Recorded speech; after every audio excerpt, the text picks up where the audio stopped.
Michálu Lidňákovou, kteří chtějí uzavřít manželství se zdejším obecným pořadem.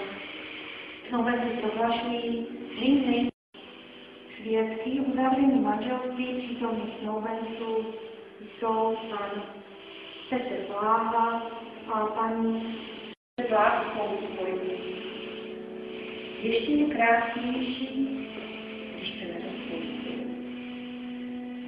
Nemiluji nikdy se dnes, abyste přede mnou a před svými svědky prohlásili, že chcete svobodně a dobrovolně zajít až dosud kráčeli, se skřížili, abyste se potkali na křižovatkách osudu, našli v sobě zalíbení a rozhodli se.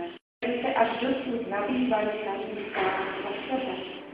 Můžete nyní zúročit v následném a pevném vztahu k té jazyku.